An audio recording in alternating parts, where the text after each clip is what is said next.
the federal workforce will come to order.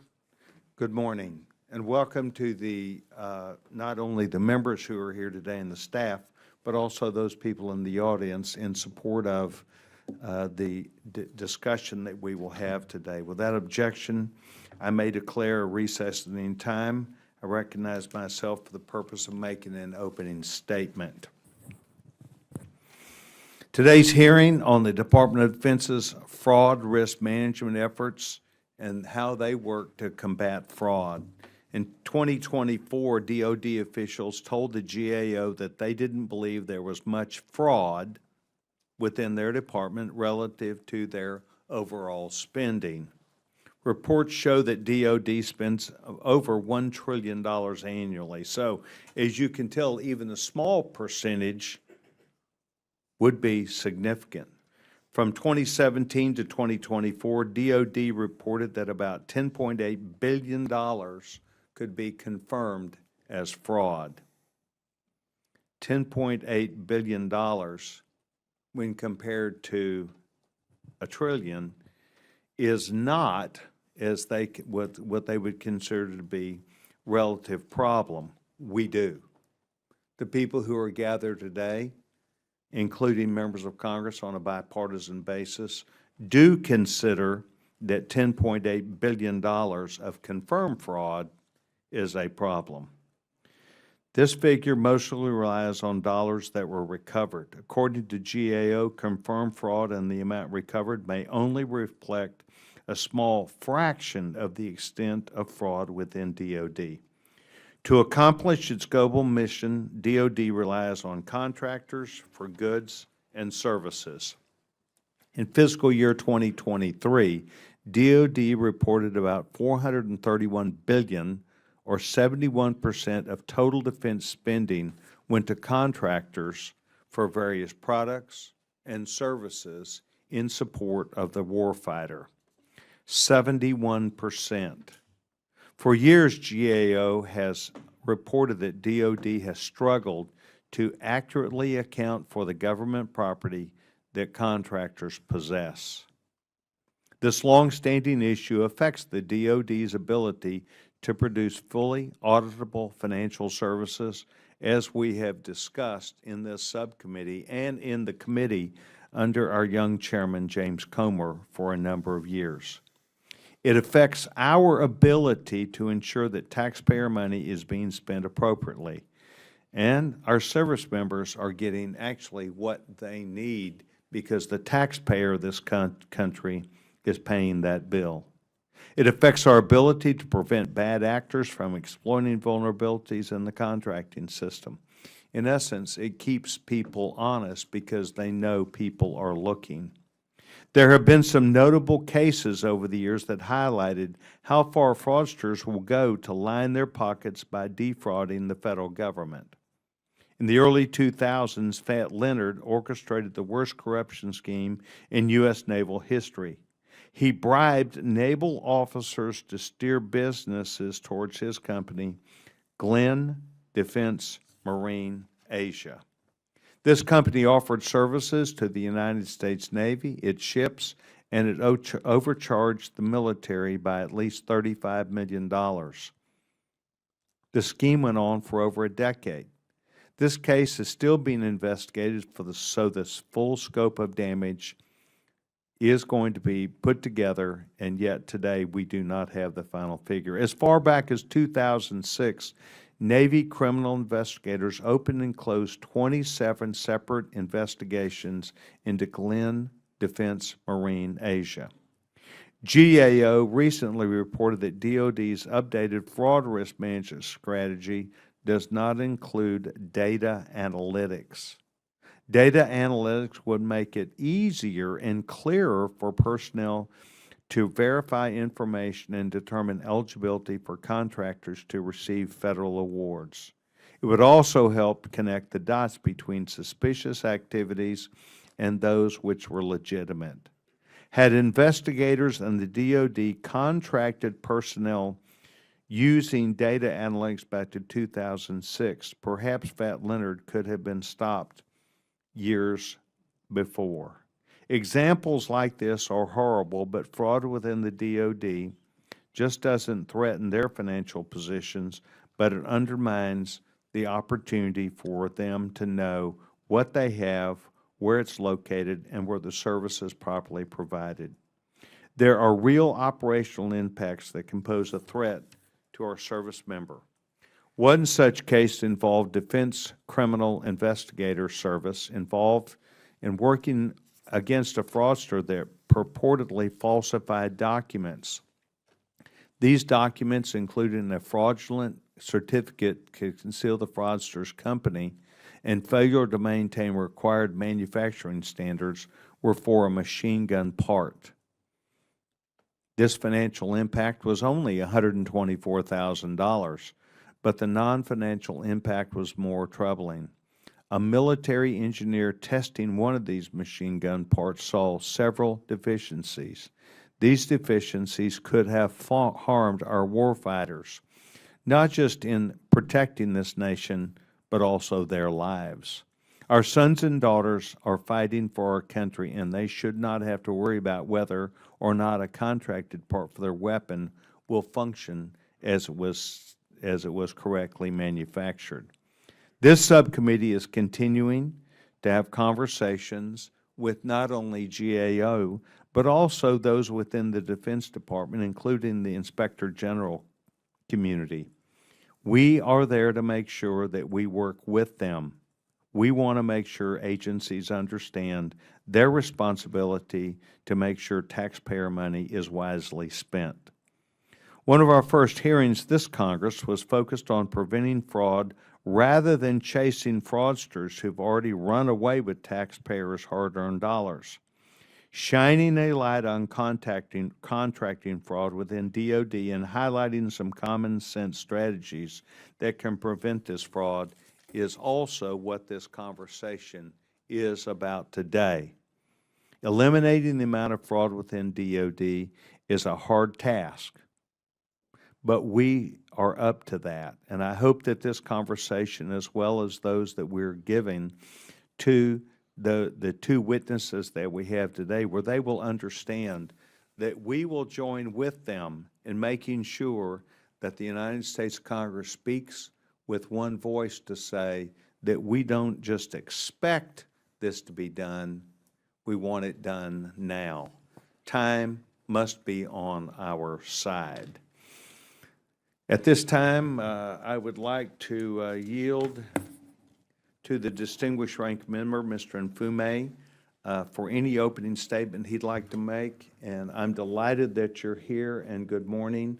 We made a determination, as I told our witnesses yesterday, that Mr. Nfume and your side, the Democratic Party, intends to forthrightly address this issue, come up with real answers, and we're going to work together on this. The gentleman's recognized. Thank you very much, Mr. Chairman. Thank you for your remarks also. And, you know, working together is something that we on this side of the aisle look forward to, particularly when we are able to discern, as we have been, a great deal of problems with the Department of Defense in this case.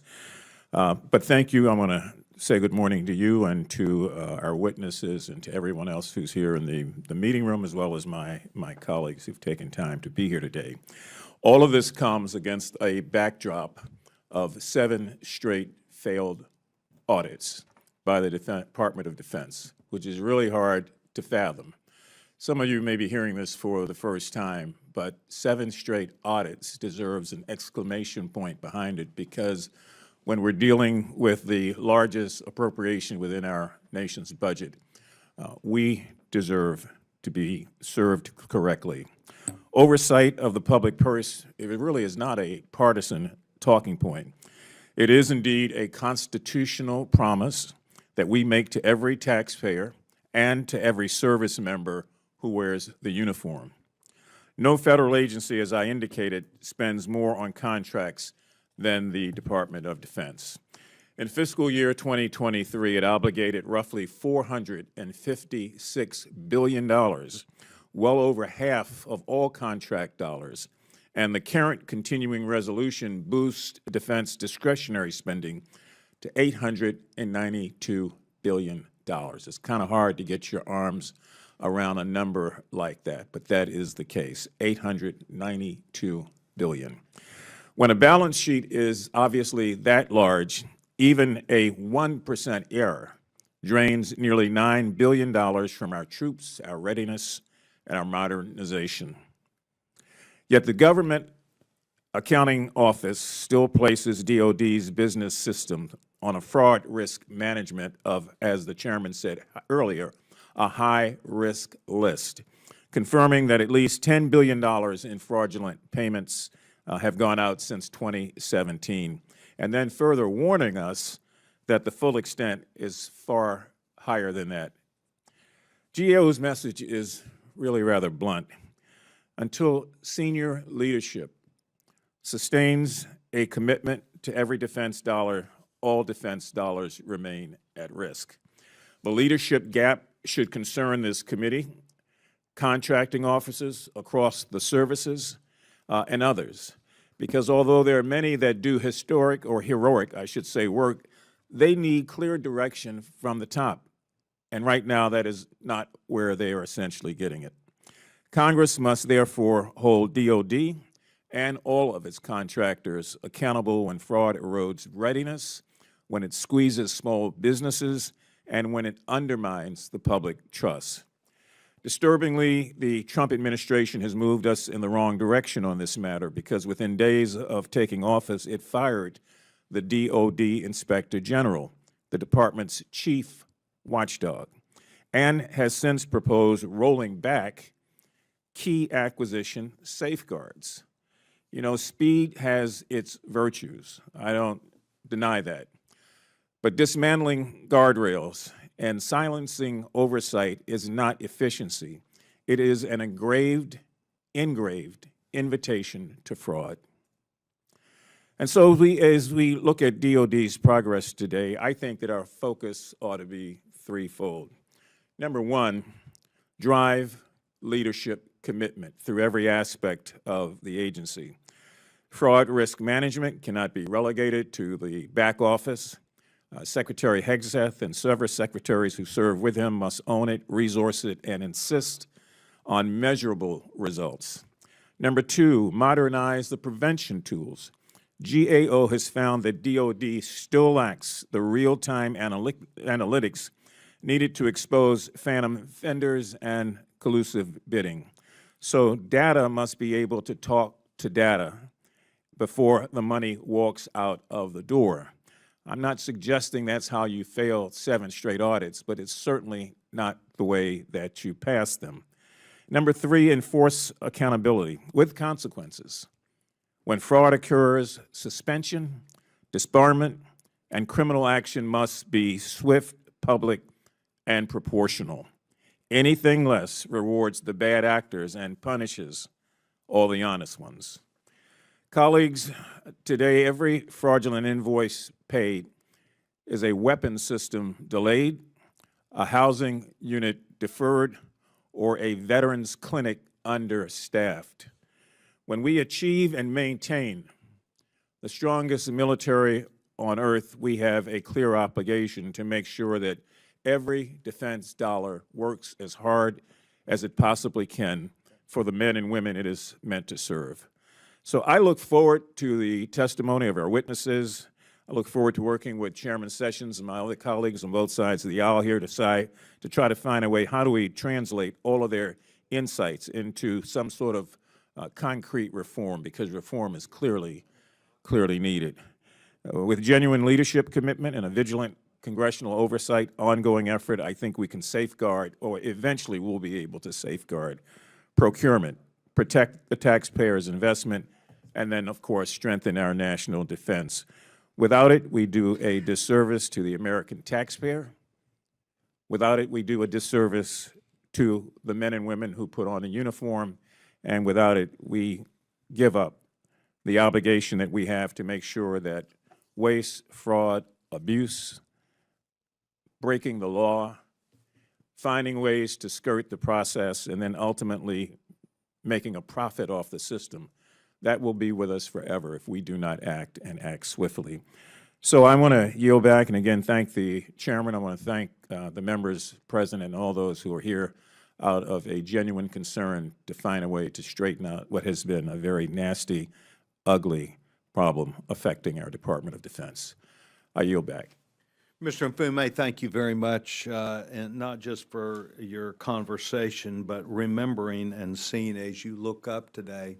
We have many young students that are here for a summer to learn not just about what might be democracy and the role of Congress, but also to understand that Congress, too, has not just a role to play, but an important role to play.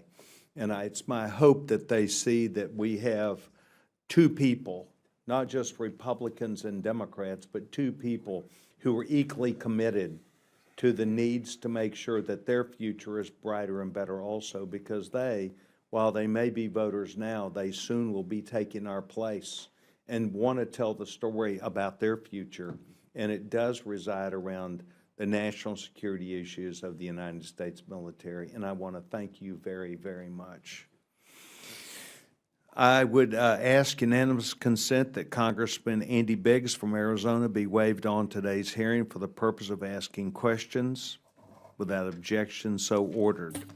I also note that today we have our young chairman, James Comer, the chairman of the whole Committee on Government Reform. Mr. Chairman, we're delighted that you've taken time to join us. Thank you, and I appreciate the young comment. I really appreciate that, Mr. Chairman. Well, you earned it then. How about that? I'm pleased today to welcome our witnesses, Kelly P. Mayo and Stedo Bagdoyan. Mr. Mayo is Deputy Inspector General for Investigations at the Department of Defense's Office of Inspector General. Mr. Bagdoyan is the Director of Forensic Audits and Investigative Services at the United States GAO Government Accounting Office. We look forward to having you join us today. And when we met yesterday, I assured you that your comments, your insight, and the things which you would bring to the table are not aimed at anything other than resolution, information to where we're able to work with you. And I also assured you that you would come before a subcommittee that while we have deep issues and problems, it is shared by both of us, not only on a bipartisan basis, but in the best interest of the warfighter who represents the husbands and wives of men and women who want their children to be taken care of properly as a fighting force to protect America. So, pursuant to Committee Rule 9G, the witnesses are asked to please stand and to raise their right hand to be sworn in. Do you solemnly swear or affirm that the testimony that you're about to give today is the truth, the whole truth, and nothing but the truth, so help you God? Let the record reflect that the witnesses have both answered in the affirmative. Both of you may take your seat, and thank you very much. I now would like to recognize the witnesses for their opening statement. Let me remind the witnesses that we have read your written statement, and it will appear in full in the hearing record. As we spoke about yesterday, we are going to limit your oral statement to 5 minutes, but we want you to make your points if you sneak over that. But certainly in questions from the members that come here, we'd like for you to give full and complete thoughts that you have that enable us to better understand the role that you play. As a reminder, please push the button on the microphone in front of you so that the members can hear you, and when you begin to speak, the light in front of you will turn green. You will also see after 4 minutes or so, the light will turn yellow, and then the red light will come on. I encourage you to please make sure that your conversation with us fits not only within that time frame, but you're able to complete your work properly, because we need to use your time to help us in recognition of what we're trying to accomplish. I now recognize Mr. Mayo for his opening statement. The gentleman's recognized. Thank you, sir. Chairman Sessions, Ranking Member Mfume, and members of the subcommittee. Thank you for the opportunity to testify today regarding the important topic of procurement fraud within the Department of Defense. As the Deputy Inspector General for Investigations, I lead the Defense Criminal Investigation. We are the criminal investigative arm of the DoD's Office of Inspector General, which is mandated by Congress to oversight DoD programs and operations. In support of the DoD's broader independent oversight mission, DCIS conducts criminal and civil investigations to ensure that resources meant for America's service members are not stolen, wasted, or compromised. My testimony today reflects the experience of hundreds of DCIS special agents, analysts, and other talented professionals who are dedicated to exposing fraud and protecting the integrity of the U.S. defense spending at home and abroad. My message for the subcommittee today is clear and simple. Investigating procurement fraud within the DoD is a top priority for DCIS. Fraud harms military readiness, it puts service members at risk, and erodes the trust of the American taxpayers. That is why DCIS has been aggressively holding fraudsters accountable since we were established more than 40 years ago. DCIS defines fraud as any intentional act or scheme to obtain something of value from the DoD through false statements, deception, or misrepresentation. It can be perpetrated by individuals inside and outside of the government and by the private sector companies providing products and services to the DoD. DCIS targets fraud that threatens national security, including product substitution, bid rigging, cybersecurity, and domestic contractors. Our investigations routinely lead to criminal convictions, Civil False Claims Act recoveries, and contractor debarments, returning billions of dollars to the government and preventing future losses. For example, in just the 6-month period from October 24 through to March 25, DCIS investigations resulted in more than $3 billion recovered for taxpayers. To date, DCIS has 1,864 open investigations. We have, including open investigations, including 478 related cases of procurement fraud. I cannot discuss any ongoing or open investigations during today's hearing to maintain the integrity of the investigative process. However, I can certainly talk about closed investigations. In conclusion, the procurement fraud is not a technical irregularity for the DoD. It's a strategic vulnerability that siphons taxpayers' funds and undermines public trust. Ongoing engagement and support from the Congress are essential to reinforcing the DCIS mission and upholding our trust placed in us by the American people and those who we serve. We look forward to working with a continued partnership with the subcommittee to uphold the standards of our warfighters that our taxpayers expect. Thank you again for the opportunity to testify today. I will welcome your questions, but if I may, I have 1 minute left. I would like to say that I am incredibly honored to be here. I was a blue-collar kid, homeless for a while, and this is a privilege of a lifetime. Thank you very much, ladies and gentlemen. Mr. Mayo, thank you very much, and the gentleman yields back his time. I now would like to recognize Mr. Bagdoyan. Mr. Bagdoyan, you're recognized. Thank you. Chairman Sessions, Ranking Member Mfume, and members of the subcommittee, I'm pleased to discuss today GAO's extensive work on procurement fraud risk management at DoD. The President recently proposed a $1 trillion fiscal year 2026 budget for the department, a substantial share of which is for procurement, an operational area inherently at risk for fraud. In general, fraud risk in federal programs is a function of weak controls, as well as high spending levels, sprawling scope and scale, and complex, often restrictive configurations. These causal factors are all present in DoD activities, making effective fraud risk management very challenging. In this regard, DoD faces significant financial and non-financial fraud risks, which, coupled with weak fraud risk management, compromise the integrity of its programs, resulting in operational readiness and national security impacts. An example from our reporting underscores such impacts, namely an ineligible foreign manufacturer, through opaque ownership of U.S. shell companies, obtained contracts, accessed and exported sensitive military data, and produced non-conforming parts, which resulted in the grounding of 47 fighter jet aircraft.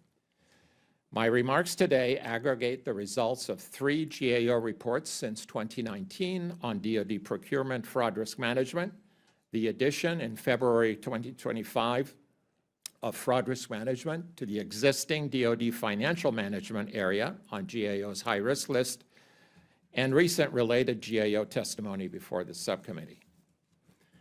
Against this backdrop, DoD asserted that fraud isn't a significant problem, challenged our adding fraud risk management to the high-risk list, and disagreed with key findings and more than half of our recommendations in our 3 reports. These recommendations are fundamental to effective fraud risk management. 13 of these recommendations, including 2 designated as priority, which means must-do recommendations, remain open. And though risks are immediate, DoD has repeatedly delayed their implementation. Regrettably, then, DoD's indifferent posture, including lack of timely action, suggests that fraud risk management isn't yet a top leadership priority. With the foregoing as context, I'll make 2 principal points about the state of fraud risk management at DoD. First, our analyses of about 2,700 adjudicated procurement fraud cases covering fiscal years 2015 to 2021 conclusively show that assertions to the contrary notwithstanding, fraud and risk is indeed a problem at DoD. Second, DoD's capacity to manage fraud risks falls well short across multiple fundamentals. For example, the DoD anti-fraud strategy hasn't established clear roles, responsibilities, and authorities across components for fraud risk management, including the entity charged with leading this effort. Accordingly, this entity can't readily compel timely and comprehensive action by components. Data analytics activities to identify and assess fraud risks are essentially non-existent across components, including investigative units, missing a major opportunity to significantly enhance fraud risk management decision-making and action. I'll close by underscoring that managing fraud risks effectively is serious business, as their multiple impacts are significant. Accordingly, for DoD to address such risks successfully and safeguard its assets, it must promptly do 3 vital things. First, acknowledge fraud risks are a problem rather than downplay their existence and significance. And second, determine their extent, nature, and implications at the institutional as well as the component levels. And third, act decisively and timely as part of an integrated anti-fraud approach to fully implement all our recommendations and build and sustain an effective fraud risk management capacity. Chairman Sessions, Ranking Member Mfume, this concludes my remarks. I now welcome your questions. Thank you. Mr. Bagdoyan, thank you very much. The gentleman yields back his time. I'm going to first go to our young chairman of the full committee, the gentleman from Kentucky, Mr. Comer. Sir, you're recognized. Thank you, Chairman Sessions, and I want to thank you and Ranking Member Mfume for the work you do on this subcommittee. You all do it right, and I appreciate that.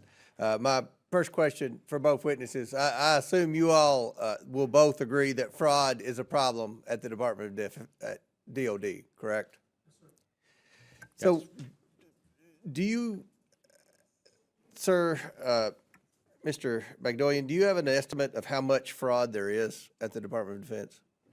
I do not, Mr. Chairman. The numbers we have are based on what Mr. Sessions mentioned in his opening remarks, essentially confirmed fraud, which is Massive, massive. And it's been mentioned several times, the DOD, the Pentagon continues to fail audits, which is unacceptable, but they continue to do that. Yeah, if I may add that what is confirmed is what's been detected, investigated, and adjudicated. So we don't know what's been missed. Right. Well, let me ask both of you, does the Department of Defense agree? I know that, I think I know where Secretary Hedgepeth is, but do the rank and file employees, bureaucrats, whatever you want to call them at the Department of Defense, do they agree that there's massive fraud in the Department of Defense? Mr. Mayo? Don't know if I can speak to that broadly, sir. I think many of the people in the Pentagon do understand this. I've not discussed this with them, but I think the people in the DOD, many of them have Yes, sir. the same, look at the same thing. Yes, I would agree with Mr. Mayo. I can't speak to the rank and file in broad terms, but the people we are working with to implement our recommendations seem to have their hearts and minds in the right place. They do believe it is a problem that needs to be addressed, but in terms of personally verifying and vouching for that, I can't do that. So what advice do you all have for Congress, for this specific subcommittee that's sincere? This subcommittee is quality. Everyone's sincere about wanting to eliminate waste, fraud, abuse, and mismanagement in the federal government. I think everyone knows the Department of Defense is the poster child for waste, fraud, abuse, and mismanagement in the federal government. We talk about it, but nothing gets done. What advice would you all have, real quick, for this subcommittee and this Congress to actually get something done to rein in the excessive spending, the exuberant waste at the Pentagon? Mr. Mayo? Yes, sir. I think that we're doing it right now with your help, with your substantive help. I think we can make some, not DCIS, but the government writ large. Sir? Yeah, I would agree with that. Sustained, regular oversight is very important. Well, Asking the let right me ask you this. Is it Congress's fault? And we hear about Congress, you know, that the Pentagon will make a suggestion on a certain type of aircraft that maybe they don't need as many or they don't need them at all. And there's a member of Congress that has a facility in their district will change that and say, no, we're going to order 3 times as many as we need. Is it Congress's fault? Who do you lay the blame at? Is it Congress or the bureaucrats at the Department of Defense, Mr. Mayo? Someone has to be, we have to blame someone. Someone's at fault for the way the Department of Defense continues to fail audits, it continues to be, efficient with taxpayer dollars. Is that our fault? Is that, when I say our, I'm talking about Congress is from way, way back, not Mr. Burchett or myself or Mr. Biggs. We're relatively new here, but, You want to blame me? yeah, well, no. You're one of the good guys, Mr. Sessions. But who do you blame for this? I wouldn't know, sir. I think it's a pervasive thing across the DOD, and Yeah. I think they're working hard, and to get things done, and a lot of these things are slipping through the cracks. I don't know how. I don't think it's certainly not your fault. I don't think so at all. This is something, I've been here 8 years, and Mr. Biggs and I got here at the same time. It's not getting any better. I mean, it gets worse. And I think that the good thing we have now with President Trump, with the overall objective of the Doge movement is we can't continue to spend $2 trillion a year more than we take in. We've got to tighten our belts. Jamie Dimon talks about it. The bond market's concerned. We can't continue this excessive spending. And we want a strong military. We want to support our troops. But we cannot continue to waste money. And I appreciate the witnesses here today. I appreciate the hearing, Mr. Chairman and Ranking Member. Hopefully we can come together in a bipartisan way to solve this problem of excessiveness at the Department of Defense. I yield back. Gentleman yields back his time. While the young chairman's here, I'd like to bend his ear for just a second on a bipartisan basis. We believe that what we're doing today is also to point out that the Department of Defense, when they respond back to the investigations that have been done, the findings of fact and conclusions that the GAO and IG have presented to the management of DOD. In writing, they come back and say they are non-compliant, which means they do not agree with the findings of professionals like the IG or GAO.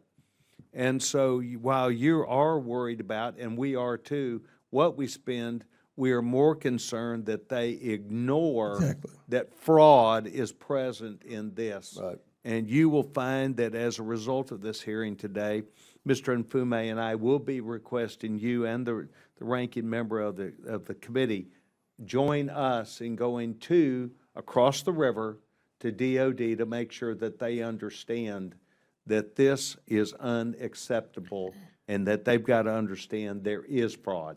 Absolutely. Well, thank you all for what you're doing, and I appreciate this hearing and look forward to the rest of it. Mr. Chairman, thank you very much. Mr. Nfume? Thank you very much, Mr. Chairman. I've got a couple of questions about GAO and their risk management, if you don't mind. Mr. Bagdoyan, in your view, and I don't have a lot of time here, so if you can kind of quickly walk through these with me, what leadership actions would have the greatest immediate impact on lowering DOD's fraud risk profile? Yes, the key action here is to make it the top priority for action and make sure that that translates down to the various levels, the various components that we've audited over time. So it has to come from the Secretary to make sure that his staff are aware of that priority and start building a culture of fraud risk management. Without that, all the rest is not going to work. Yeah, and I think that's one of the clear things we're going to be communicating to Secretary Hicks, that it's got to start at the top and it's got to be sustained. Otherwise, we'll be here 8 years from now talking about 15 failed audits. How would you characterize the current state of DOD's data integration for fraud detection? In other words, are we at the starting line, the halfway point, or near the finish line? Being at the starting line would be a charitable way to describe it. They're just not there. The data are massive. They are difficult to work with. We spent months cleaning up the data. One of my colleagues in the audience did that as his full-time job for a long period of time before we could even analyze the data. So that needs to be looked at before they do any other work with the data analytics. Thank you for the characterizations. What specific analytics and capabilities related to analytics should DOD prioritize over the next 12 to 18 months to improve early detection of fraudulent activity? Yeah. Early detection. Early detection, of course, make building a data analytics capacity the priority, then move on to the data themselves to clean them up, to make them usable, make them reliable and analyzable, if that's a word, to make sure that the end result is actionable. And could you highlight 2 or 3, 4 maybe, GAO recommendations that, if implemented this year, would deliver the biggest return on investment for taxpayers? Well, to start with, we expect the anti-fraud strategy from DOD towards the end of next month, I believe, that they have promised will include data analytics as a top priority. So that is a good starting point. And then the second priority recommendation that I alluded to earlier involves doing thorough fraud risk assessments and responding to the results. Now, giving me a piece of paper to close a recommendation is the beginning, but they have to go out and operationalize what they've done. Otherwise, it's not going to work. And where do you see the greatest barriers? Is it budget? Is it culture? Is it technology? And when I say barriers, I mean barriers to closing those recommendations. Well, as I believe the chairman mentioned earlier, there was resistance from leadership to our reporting, to our recommendations, to the designation of the high risk as part of financial management. So that seems to have softened over time because the people we're working with at DOD are trying to implement the recommendations, and we expect some of their products to come through later this month and through next month. And do you and Mr. Mayo communicate with one another?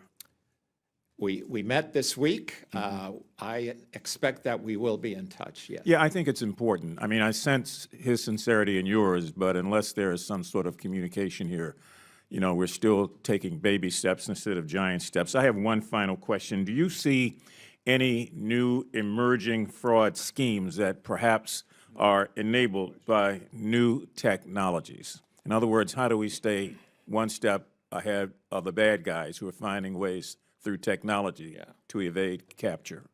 Unfortunately, the fraudsters are ahead of us in multiple agencies, programs, and so on. The two most common schemes that we flagged through our analyses are false claims and overcharging. There's a whole slew of others, false bids, and so on. So whatever analytics that DoD implements will have to be very tactically focused on those fraud schemes. But I can't speak to one being more prevalent than the other. Thank you very much. Mr. Chairman, I yield back. Goes back his time. I'd now like to go to the gentleman who was here well early and who I know has other obligations. Distinguished gentleman from Arizona, Mr. Biggs, you're now recognized, sir. Thank you, Mr. Chairman, and I thank you and the ranking member for this hearing today, and thank you, Mr. Mayo and Mr. Bagdoyan, for being here. The DoD spends a ton of money. We've talked about that. Yet we're still seeing fraud, overbilling, fake shell companies, bad parts, and the system looks the other way too often. And so I want to highlight something, Mr. Bagdoyan, real quickly that you mentioned. You talked about 47 aircraft had to be grounded due to non-conforming parts provided from a foreign company through essentially U.S. cutouts. And this gets to one of the things you talked about is how you get there. You got to get them to acknowledge there's fraud. Then you have to extract the nature and the implications of that fraud. Now, the implications of this fraud looks to me, and I want to ask this question, is there any evidence that these non-conforming parts were a malevolent attempt to actually by some bad actor to ground our planes or cause us problems, or was this simply a scam and they didn't care what happened, they just wanted the money? Yeah, that's a great question. Is your mic on? Apologies for that. Yeah. Yeah, we did come up with some detailed information on that particular case. Let me scurry through and see what I can detect, but I don't believe there was any malevolent intent. These parts, they're wing parts, if you will. Total cost of the fraud, about $180,000, but the grounding of the aircraft obviously was a national security impact. But it was a very small part made in India from a non-eligible manufacturer through two shell companies, which were basically a single person operating out of their residence. Yeah, so this is the kind of implication that fraud has on our national security, because you grounded the planes over a very small, simple contract and a scam that should have been caught. And we've been dealing with this type of thing for decades. In fact, I appreciate Mr. Mfume showing his chart, but as far as my research has shown me is I've never seen that the Pentagon ever has actually survived and passed a full comprehensive audit. In fact, I've actually heard them say they're too big to be audited that way. And so I want to focus on something fairly straightforward here. What makes a contract high risk? What red flags do you see again and again? And most importantly, how do we stop it before the money's already out the door? So it's not about politics. This is a bipartisan issue. We've had this problem for decades under both brands. So we just want to make sure the system works. So my questions for you, I'll begin with Mr. Bagdoyan and then go to Mr. Mayo. I'm guessing you know that some contracts are more prone to fraud than others, and what are the common traits that tend to show up in a higher risk contract? Yeah, I would say based on what I have seen, the big ticket items seem to be more prone, and also the subcontractor universe is even more susceptible than the primes, basically. You know, there's only a handful of prime contractors. They integrate many, many others. So the subcontracting may be an area of particular interest. Mr. Mayo, same question for you. Yes, sir, and I would agree with my colleague. Really, it's about subcontractors is a significant issue, because we don't see down there. We don't see underneath the contract, so we don't see what's going with the contractors. So once those types of high-risk contracts are identified, what's the best way to put a watchdog on them and make sure that you're not going to be prone or actually defrauded? Well, our audit component does a lot of audits in that regard. But that's post. I'm talking about pre. So you've identified a certain kind of contract is really a problem. How do you get in there and actually put down guardrails? I mean, as Mr. Mfume talked about, guardrails. Yes, sir. That wouldn't be our role as the investigative agency. Well, so I would say a robust due diligence process, past history, for example, should be looked at. And if there is a risk of the contractor. of the contractor, right? Forget the contract itself. Yeah. It's the player that needs the attention first and foremost. Right, okay. And so that leads to some kind of a weird dichotomy here. In Mr. Mayo's reporting, you've got a massive contractor, defense contractor, and I hate to even bring it up because they're located in my home state. But Raytheon in 2024 paid $950 million to resolve allegations involving defective pricing, bribery, and export control violations. Is that accurate, Mr. Mayo? That is, sir. That's $1 billion that one company can afford to pay back after some very egregious and serious allegations. And I see I'm out of time. I do have Mr. Chairman, a submission for the record entitled. Without objection. Thank you very much. And with that, thank you for letting me be here. Does And the thank you, gentleman seek additional time? Mr. Chairman. I could probably go all day on this. I've got a whole truckload of questions, but I think I'll submit them in writing to Mr. Bagdoyan and Mr. Mayo that way, and then I'll share with the committee the responses. We respect that and Thank you. appreciate your line of questioning. A gentleman yields back his time. The distinguished gentlewoman from the District of Columbia, Ms. Norton, is recognized. Thank you, Mr. Chairman. For over 3 decades, GAO has maintained a high-risk list to identify critical government programs and services most vulnerable to waste, fraud, and abuse, or most in need of transformation. GAO added financial management at the Department of Defense to that list in 1995, and it has remained on it ever since. I have grave concerns that the chaos we are seeing at the Pentagon under the Trump administration is threatening the progress we have made toward a clean audit. Secretary Hedgefest has proven time and again that he cannot be trusted to lead the department or with any national security. The Trump administration has also purged independent expert and nonpartisan leaders at DOD, including the Inspector General. President Trump and the Department of Government Efficiency are also decimating the federal workforce, which serves and protects Americans, and DOD is not exempt from this purge.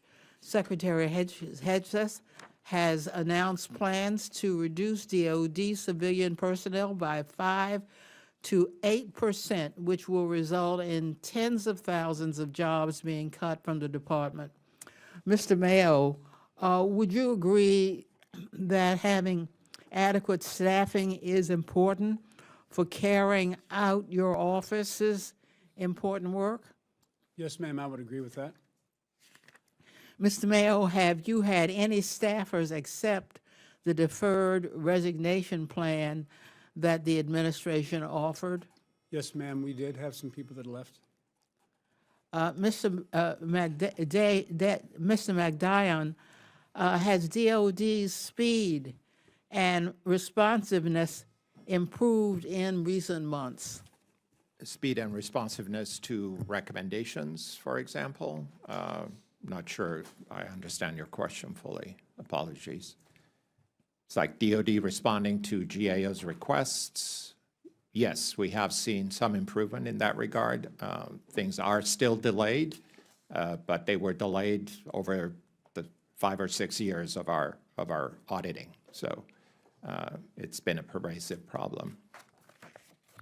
Well, DOD's high-risk challenges, especially related to financial management, are pervasive, complex, and intertwined. The department needs skilled and committed public servants to effectively address those challenges. In a hearing this committee held last fall on this topic, GAO testified about the importance of the, quote, tone at the top, close quote, in reducing fraud. Mr. Bagdoyan, what does GAO mean by tone at the top? And what is important to financial management at DOD? Yes. Tone at the top comes from the top leader, in this case would be the Secretary of Defense, to make fraud risk management, financial auditability one of his top priorities, and make sure that his subordinates realize that that is a top priority, and then working from that top level to start instilling a culture of fraud risk management and auditability, among other priorities, of course. But unless it, as I mentioned to Mr. Mfume previously, unless it comes from the very top, it's not going to happen. I hope this department will hear our concerns and take steps necessary to safeguard taxpayer money and our national security. And I yield back. Gentlewoman yields back her time. The gentleman from Tennessee, my friend, Mr. Burchett. You're recognized, sir. Thank you, Mr. Chair. Mr. Mayo, I share your enthusiasm. When I look back on my life, I didn't have anything like yours. I had two wonderful parents. They're both in heaven, and they were the best influence in my life and a lot of my buddies' life. But I still, every day I'm up here, I think it's just an incredible gift. More people played pro baseball than have been in Congress. So thank you for what you said, brother.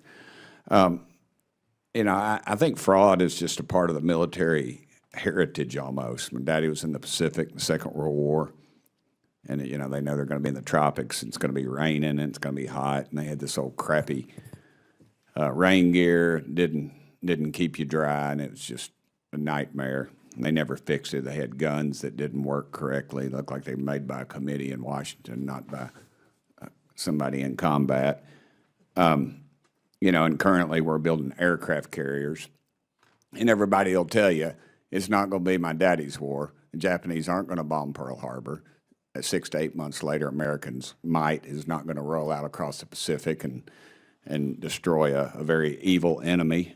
And if you go on sites like Unusual Whales, you'll see that you'll see the abuse that goes on by members of Congress, and it's never going to change. One of the things that would change if we would eliminate individual stock trades, but that's not going to happen. We'll come up with a good bipartisan bill. We're working on it, me and Priapal and AOC and Chip Roy and some others, very bipartisan, but I have no doubt that it will pass. I mean, there's no inclination that will pass because we don't have the guts, because this town is crooked as a dog's leg, and it's part of our heritage, and that disgusts me. But saying all that, I guess you're my therapist today, Mr. Mayo. Department of Defense leadership say that you do not believe there's a significant fraud at DOD. Based on your work, do you agree with that? I disagree. Yes, sir. I disagree with that. You disagree with that? On what basis do you? Our work shows that there's a lot of, in my statement, there's significant procurement fraud across the panoply of the DOD. Okay. Overseas, and so we have a problem. Yeah, I think part of the problem is we've got a lot of war pimps at the Pentagon, and they're not the ones going to go be dying. It's going to be people like my little girl and some of the kids in this audience that are going to die in some of these worthless wars we're in. How much do you think the Department of Defense loses every year to fraud? I couldn't say, sir. I really couldn't. I could probably ask people smarter than me and my staff, but I can get back to you on that. Well, see, that's part of the problem. They send you two guys in here, and I expect y'all are pretty honest guys, and give you you can't answer the dadgum questions. And to me, that just shows an inherent arrogance that we have at the Pentagon. They haven't passed 8 audits. They haven't even attempted to finish the dadgum audits, and yet they come up here and we give them more money. Again, our greed. Old men make decisions and young men are going to die. What fraud practice in the Department of Defense are we especially vulnerable to? It's either one of y'all want to take a shot at that, be all right. Procurement fraud is especially the one that we see the most of, and we target the most, because that's the big dollar projects. So that'd be my question and answer to that. It just seems like we're letting these people steal from us. I just don't think that'll ever stop. I can remember in a meeting one time they started pointing out on aircraft carriers, which we know are antiquated. We're not going to need them in the future. All the people tell us that are in the know tell us you're not going to need them. You're going to have $500 billion worth of apparatus sitting on the deck, and some uneducated country is going to send a $100,000 missile in and sink it all. And you can put $1 million worth of drones up in the air and knock down a $500 billion jet, and yet we are continued down that path. And part of the problem is, as they did in the meeting, they started pointing out in people's district what apparatus was made in their district. And even though we're going to mothball this stuff, we're going to put it on a shelf, people are going without in this country, yet the war pimps still tend to profit, and we allow it. I just don't think it's ever going to change. I think people up here are sincere. I would say our chairman and ranking member and Fumi are some of the most honest, honorable people I've ever served with. But I think this is the type of committee, they just pat us on the head and tell us, oh, you're doing a great job, and then they go, the corruption continues, and it's both dadgum parties. We ought to be ashamed of ourselves. Thank you, Mr. Chairman. Gentleman yields back his time. I would like to see if I could try and begin to answer one of the questions that is in testimony. From 2017 to 2024, DOD reported $10.8 billion in confirmed fraud. The reason why they do not know that exact number is because DOD fails to even put the hooks in place to discover more, and we do not have enough people on the front line stopping it. But $10.8 billion is very significant. I appreciate the gentleman's not only line of questioning, but holding accountable the significant amount of that. Mr. Chairman, we just don't have the guts to do anything about it. We're going to sit up here and make platitudes, not you all, but other members of Congress will, and then they'll walk out and wink and nod to the K Street lobbyists who profit from this. So thank you, Mr. Chairman. Thank the gentleman very much. The distinguished gentleman from Florida, Mr. Frost, you're recognized. Thank you so much, Mr. Chairman, and I agree with the comments we just heard from my colleague, Representative Burchett. And hopefully, as years go on and more people come to the institution, we actually get the guts to deal with this waste, fraud, and abuse in the DOD and with our military contractors that, yes, are stealing from us. And I think it's despicable that so much of our taxpayer money goes to these companies. And yet, I'll tell you one place I was last week. I was on the picket line with the UAW in my district in front of Lockheed Martin because they're not paying the assembly line workers and the people creating all this stuff enough money to be able to pay their damn rent in Orlando. Mr. Mayo, but before we can even talk about having the courage at some, time and place we're unsure of, we got to talk about what's going on right now. Mr. Mayo, this past week, the Pentagon announced that DOGE had been authorized to review most unclassified Pentagon contracts to root out inefficiency. Is DOGE answering to you or the DOD IG in this effort? We haven't talked to DOGE at all. You haven't spoken with DOGE at all? No, they've not. When was your office consulted about DOGE's input into the contract review process? I can't answer that, sir. I don't know. You don't know? Because to me, if your job is to find waste, fraud, and abuse, and then you have DOGE, which is supposedly supposed to be looking for waste, fraud, and abuse, would you agree that the only efficient way to go about that would be to work together? Yes, sir, perhaps. In the contract review process run by the DODIG, how would you typically prevent political interference? Please restate that.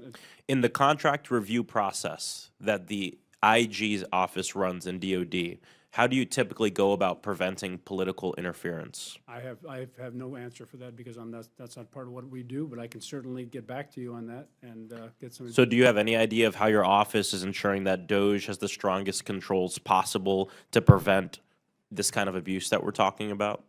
Well, DOJ, I don't know, because DOJ hasn't come to the OIG at this point. We have not seen anybody from DOJ. Yeah, I mean, under DOJ, it feels like efficiency and anti-fraud have been actively defunded, deregulated, dismantled, and disregarded. And this is part of the problem is we can sit up here and talk about working in a bipartisan way all we want, and I think that's really important. In fact, the chair of the committee, Comer, said during his comments, quote, DOD is the poster child for waste, fraud, and abuse, but voted yes on a budget that would give the Department of Defense more money than they've ever had, over $1 trillion. So, and then on the other hand, they talk about waste, fraud, and abuse in food assistance, in Medicaid, and slash that to the tunes of hundreds of billions of dollars. That means they're taking more of an aggressive approach on working families and people who depend on some of these services for their health care and to feed their children than they will with the military contractors. That's why, and so, you know, Burchett's being really nice about it, but that's part of the reason why we're not going to handle this. We can sit up here and talk to you all day. The fact of the matter is right in front of us, the majority is moving through a budget that would give the Department of Defense the most money they've ever had, while they are, quote unquote, the poster child for waste, fraud, and abuse. Americans need to know which Pentagon dollars are going to service members and national defense and which are lining the pockets of unethical contractors, over 50% of the DoD budget. According to the recent GAO testimony before this committee, the DoD thinks there's very little fraud in their procurement. Mr. Bagdoyan, do you agree with the DoD's assessment? I do not. And Mr. Mayo, do you agree with the DoD's assessment that there's little fraud? I do not. From where you sit, have the DOJ staff firings and reduction of resources from the IG's office to other offices, has this helped you investigate fraud cases? No, Has it hurt? I think we're doing the same thing we've always done. So We continue to just run cases, run investigations like we've done, and we just do what we're supposed to do. And I don't think it's impacted us as an investigative agency. all right, thank you. I've been watching the limited progress towards getting DoD to be able to pass a financial audit. The Marine Corps recently explained that the personnel cuts will likely erase the progress they've made when last year they became the first of our service branches to be able to pass a financial audit. I don't know what the path we're on is right now. I think it's hurting these efforts. My hope is that we'll be able to take this seriously moving ahead and not just put it in our sights, food assistance and Medicaid, when it comes to cutting budgets because of perceived waste, fraud, and abuse, but look at the biggest budget item that we have and the poster child of waste, fraud, and abuse, as said by our chairman of the full committee, the Department of Defense. Thank you. I yield back. Gentleman yields back his time. Thank you very much. The distinguished young chairman who sits on this committee and who has distinguished service to the United States Congress, Mrs. Foxx is recognized. Dr. Foxx is recognized. Thank you, Mr. Chairman, for your distinguished service. My question is for both of our witnesses. I'll start, Mr. Bagdoyan, you can answer first. We can all agree we must hold bad actors accountable for poor performance and fraud. Federal agencies, including DOD, may suspend or disbar contractors for sustained poor performance or serious lack of business honesty or integrity. Suspended or debarred entities are prohibited from entering into new contracts with federal agencies, with suspensions lasting no more than 12 months and debarments usually lasting 3 years. According to an industry study, there has been a significant decline in suspensions and debarments in recent years. Do you believe that instances of contractor poor performance and dishonesty are actually declining, or are they being reported less often? That's a good question. I'm glad you asked it, Dr. Foxx. I will have to get back to you on this. This is beyond my area of expertise, but we do have people at GAO who may be able to provide an answer for you if I'm. I do want an answer. Absolutely. Mr. Mayo, do you have anything to add to that?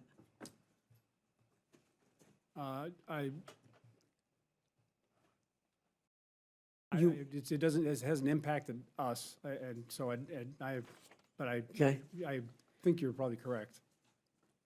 Okay, Mr. Bagdoyan, a GAO report from early 2024 notes that data analytics can help inform fraud risk management and are a significant tool for helping agencies transition from a costly pay and chase model to an approach that is more focused on fraud prevention. While the DoD's fraud risk management strategy refers generally to data analytics, it does not establish as a specific fraud risk management control activity. In your opinion, is this a missed opportunity for the department to root out fraud, and what benefits and cost savings could be achieved if DoD made greater use of data analytics? Sure. Thank you again for your question. It's a very good question. It's a timely one. As I mentioned earlier in response to another member's question, we do expect an updated anti-fraud strategy later next month. And it's our understanding that DoD will make data analytics an explicit requirement in that strategy. Of course, that remains to be seen. We will give it a very good scrub to make sure that whatever DoD is proposing to do is responsive to our recommendation. But the key point is, if they implement the recommendation on paper, they send me something over to look and review, that's the start. Then they have to go operationalize that and achieve results. So having a requirement for data analytics is not the end of the story. I understand that.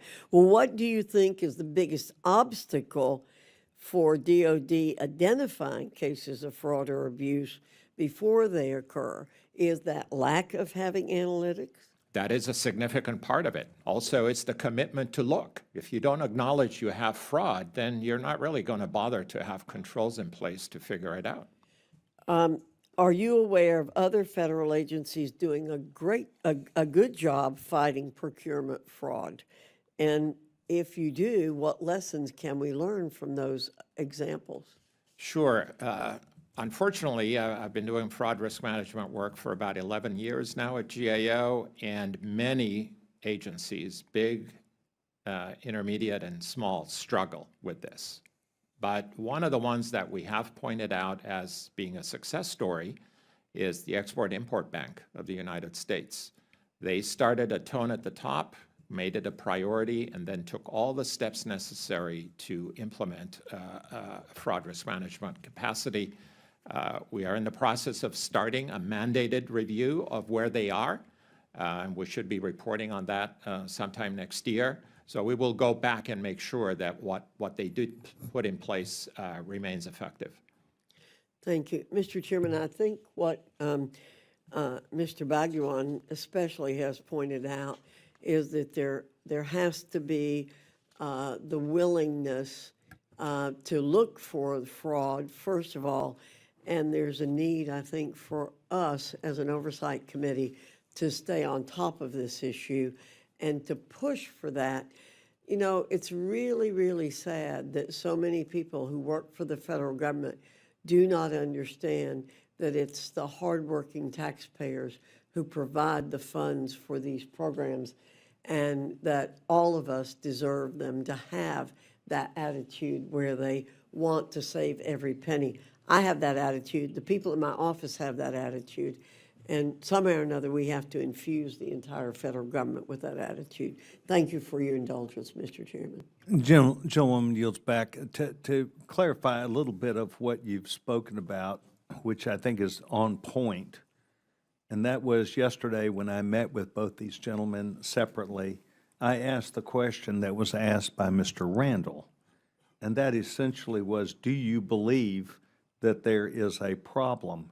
And both of these gentlemen virtually leapt out of their chair in violent agreement that there is a problem, and we came to a quick resolution. I knew where they stood. Thank you very much. We next would move to the gentlewoman from Washington. Ms. Randall, you're recognized. Thank you so much, Chairman. And, you know, I'm so grateful for our witnesses for being here. And I just want to start with additional grounding and gratitude for my constituents, nearly 27,000 of whom are federal employees working for the DoD, who each individually do want to deliver the best results possible, know they're using taxpayer dollars, and are fighting to deliver for the mission. Often with parts that they are, responsible for piecemealing together using old equipment, scrapping naval vessels in order to, use every piece possible to deliver results for the mission. So I do believe that we have work to do to ensure that the Department of Defense is accountable and is able to pass an audit, because that is important and that's our oversight responsibility. But we have to make sure that the folks on the ground doing the work, delivering these results for mission readiness, have all of the resources that they need in order to meet the mission. Naval Base Kitsap and Puget Sound Naval Shipyard are the two of the installations in my district, and I recently met with the superintendents at these military installation, and they have voiced some important reasonable steps that we should implement in order to root out fraud and improve procurement and contracting and operations.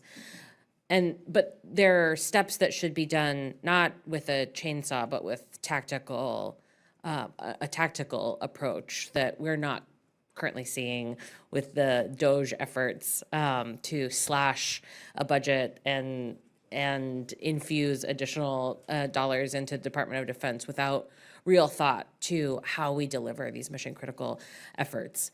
Mr. Bagdoyan, can you discuss instances of counterfeit or substandard equipment that may have compromised the safety of our service members? Sure. Thank you for your question. I will refer back to the example that I cited in my opening remarks. This occurred about 15 years ago. It took a couple of years to investigate, given the complexity of the scheme, but essentially it involved two shell companies co-owned by a company in India. The shell companies obtained and exported plans and schematics of military equipment, in this case, jet fighters, and the wing part for the F-15 fighter aircraft. That's what the type of plane involved here is, was defective because it was not conforming to what the contract required. So whether it was poor workmanship or some other factor contributing to that, but it did result in the grounding of 47 aircraft over a period of time.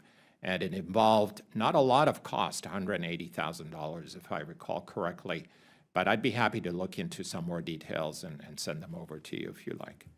Sure, thank you. I would appreciate reviewing that. I also want to bring up another example. In August of 2024, Austal USA, a shipbuilder for the Navy, pleaded guilty to a scheme involving faulty butterfly valves used in ships. And Austal charged the Navy for military-grade valves, but failed to actually test the valves to make sure that they reach the proper safety and operational standards. These faulty valves could potentially lead to leaks in a ship's hull, and Austal's actions put the individuals of our military at grave risk. And these, we are talking about are two examples, and I'm sure they are not the only two. Mr. Mayo, what proactive measures does your office take? And I know you've spoken to referenced how your office is not responsible for creating sort of fraud detection policies or procedures. That's not your work. Your job is to investigate claims. But have you made any proactive recommendations to DOD for ways that they might address fraudulent criminal activities by contractors or vendors? I've not talked to DOD, but I really appreciate you asking that question because I have a good answer.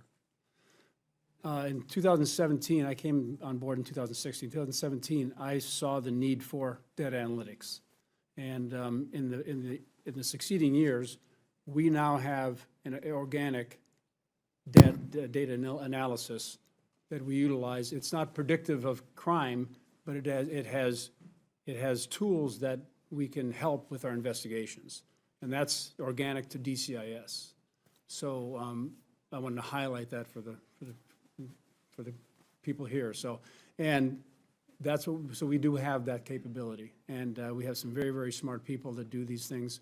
And the OIG has a data analytic, their capacity also, and they work with us seamlessly to deal with these criminal investigations. Thank you, Mr. Chairman. I yield back my time. Gentlewoman yields back her time. Thank you so much for the line of questioning. It's most instructive for people who also are in the room who have the same expectation that you do, corresponding with Mr. Mfume and myself.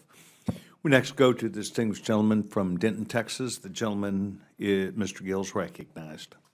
Thank you, Mr. Chairman, and thank you for holding this hearing. And I'd like to also say thank you to the witnesses for taking the time and coming here. Mr. Bagdoyan, I'll start with you. A recent report by the GAO found that for fiscal years 2017 through 2024, DOD reported about $10.8 billion in confirmed fraud. The report went on to say, quote, "The full extent of fraud affecting DOD is not known, but is potentially significant." Do you have a monetary estimate of the fraud that takes place annually within the DOD, perhaps beyond that number? I do not. And actually, the figure you quoted is for all fraud around DOD, not just procurement. The recovered amount that is about $7 billion over a number of years is for procurement. So those are two different sets of numbers. Plus, for the confirmed fraud, we did notice, and I believe the IG may have flagged this as well, that DOD reported the same figure, $2.4 billion, for 2 consecutive fiscal years. So that raises some questions about the reliability of what's been reported. I believe in the past, the OIG has questioned the process of arriving at those types of numbers. So I would urge some caution in using those numbers, but they do represent what is basically known through adjudication. So they have to be detected first, investigated, then adjudicated. So we have no idea what is being missed. If you were to guess, would you guess that total fraud at the DOD is higher than that number? I would suspect it is, yes. And how many open recommendations issued by the GAO are there that would improve financial management within the DOD? For financial management, I will have to get back to you on fraud risk management based on the 3 reports that I've been responsible over the last 6 years or so. We still have 13 open recommendations. We are expecting responses from DOD, as I mentioned before, throughout June and into next month. We just sent over the list of priority recommendations to the Secretary of Defense, Mr. Hegseth, for his personal attention. And so that letter will be made public early next week. Got it. So But either way, it's a substantial number. it is a substantial number. The risks are immediate, so delaying implementation exacerbates that risk. Why do you think they have delayed implementation, and how long should it take for the DOD to implement some of the recommendations that have been given to them? Yeah, to be fair, it does take time to do this and to do it right. But we have encountered pretty significant delays, I think, over time that may reflect lack of attention, lack of urgency, lack of priority. That is speculative on my part, but it is consistent with what we've encountered with other agencies. Got it. Thank you. And Mr. Mayo, a couple questions for you. The DoD Inspector General has identified 17 scope-limiting weaknesses that are significant roadblocks to the DoD's clean audit opinion goal. What steps do you think the DoD can take or needs to take to obtain a clean audit by 2028? Sir, that's a great question and really outside my, my expertise. I would submit, I can go back to the audit component and get some data for you and get back to you on that. Got it. Okay. Thank you. And with that, Mr. Chairman, I'll yield back the remainder of my time. Gentleman yields back his time. I'd like to, if I can, answer one of the questions that the distinguished gentleman asked, because we have two witnesses who are trying to professionally represent not only themselves, but the department's GAO and the IGs. The bottom line is that there's plenty of documentation that shows that DOD, at least over a period of several years, said it's not a problem. The things you bring to us is not a problem. We're not going to even take this conversation further. And so that is the conversation that both of these gentlemen are operating under. And the hope is now with a new administration, a new secretary, that there will be an emphasis not only on attempting to do something, but be willing to opening up their eyes to the recommendations that have come from professional groups like GAO and inspector generals. And so it's not a matter of them wanting to do or not do. They deny its existence. And this is the part why both these gentlemen literally came out of their chairs yesterday in my office when we pulsed this issue. And so I want you to know that your line of questioning is most instructive. They also were trying to be very polite back to you. So that's in defense of these young men. Thank you very much. Gentleman yields back his time.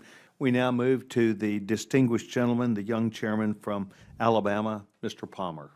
You're recognized, sir. Thank you, Mr. Chairman. I'm going to direct my questions a little bit differently, and I wanted to participate in this hearing because I've been looking at some of these issues for quite a while. And I realize this is focused predominantly on fraud, risk management. But one of the things that I think creates an opportunity for fraud and mismanagement is how we handle big projects at the Department of Defense, whether it's a construction project or a new weapon system.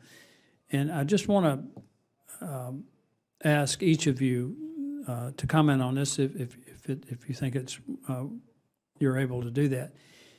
I think a lot of times when Congress approves a major weapons system or a major construction project, and this is particularly problematic on construction projects overseas, there's a tendency on the part of Department of Defense to start those projects before the design is complete. And it results in a huge amount in change orders. I'm working on some ideas on how to mitigate that from the congressional side in terms of ensuring that the money will be there so that they don't feel the pressure to start these construction projects or other projects or weapon systems before the design is ready. But would you comment on how that, when your design is not complete, you're issuing lots of change orders, how that opens us up to mismanagement and potential fraud? Me, sir? Yeah. I wouldn't be able to discuss that, but in a different sphere, I would submit that what you're talking about, large procurements of weapon systems, they are really hybrids for fraud because of the, like you said, the complex nature of and when they come online, and then the other parts come online. So we do have a lot of worry about large weapon systems, and we have a lot of fraud work in the past and now in those kinds of things when they're in that phase. So that's would be my feedback to you. Mr. Bagdoyan? Yeah, I would fully agree with Mr. Mayo's comments. I mean, this is an element of complexity, basically. You have a big system. It has, the prime contractor, I assume, leading the effort, and then the whole army of subcontractors, which is a key element of risk here. I'm not a procurement expert by any means, but I do believe that that element of complexity, uncertainty, long lead times, all kinds of different things add to heightened risk, definitely. And when you add to that just a myriad of change orders, That's right. which I think is problematic. And then when you start talking about construction projects, and particularly in remote locations, I think it makes it very difficult for inventory management. And again, if the design is not complete and you're making all these changes,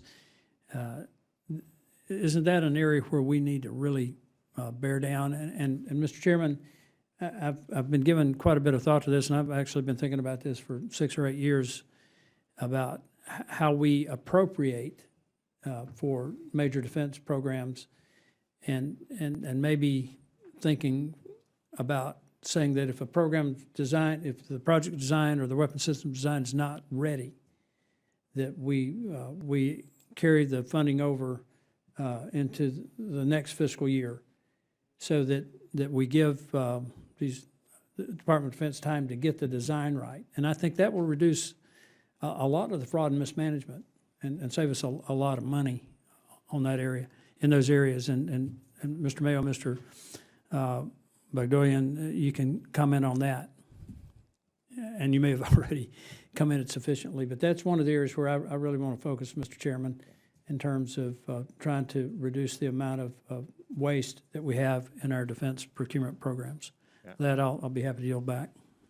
Yeah, if I may answer Mr. Palmer's question, Mr. Chairman, each element of complexity in a program, as I alluded to in my opening remarks, that's one of the key drivers of fraud risk in federal programs, is their complex configuration, what someone can do, can't do, and so on. So it's almost like risk is built in. And if you add multiple layers in a big, complex program of DoD, then that really exacerbates risk. So trying to control for that as part of the upfront due diligence, for example, would be an important step. I thank the witnesses. Thank you, Mr. Chairman. Gentleman yields back his time. Thank you very much. I now would yield myself time.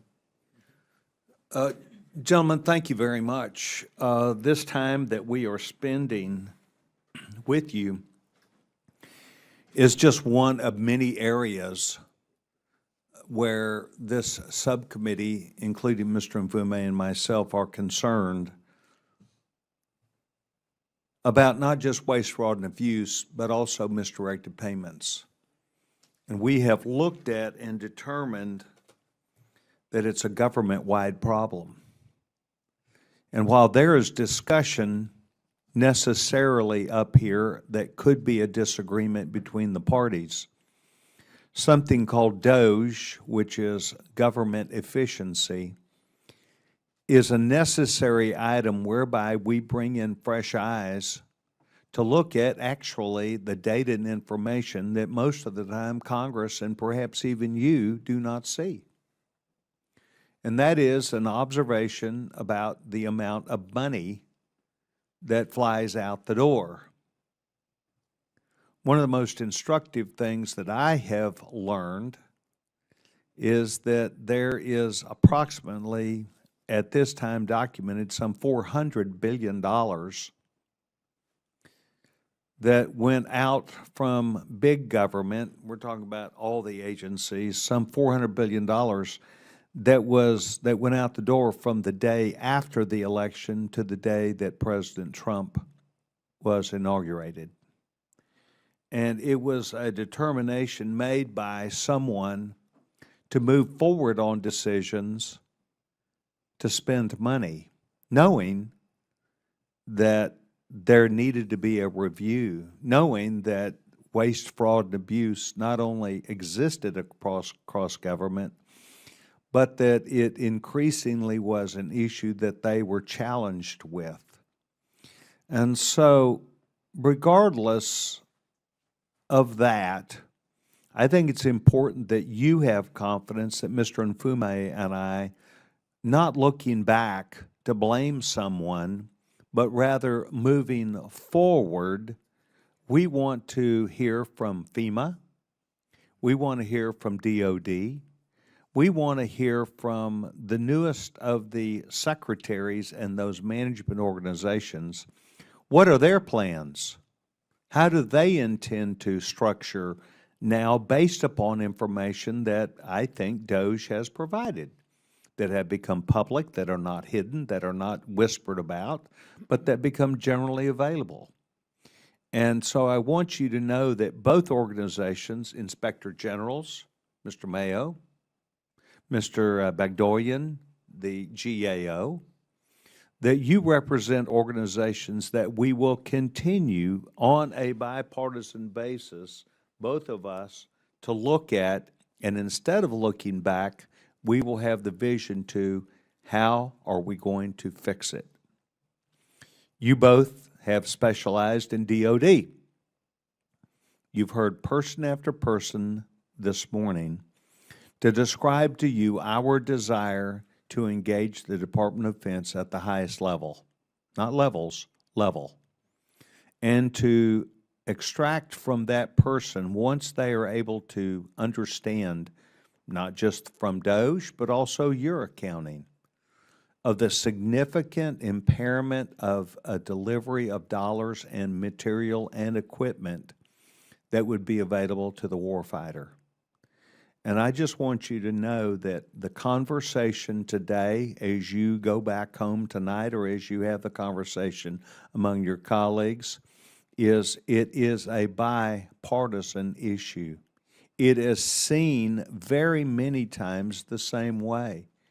And it should reinvigorate your organizations to know that the day-to-day job that they do when they are told by some organization, it didn't matter, we're non-compliant, we don't care, that they still do their job, that they still write the reports, that they still point up those things that are factual basis, that they continue to be on point for understanding that while they may not be in DOD, we support the men and women that defend this nation, that they are people who are professional and well-balanced, and that members of Congress that are here will be supportive of them and not give up that hunt.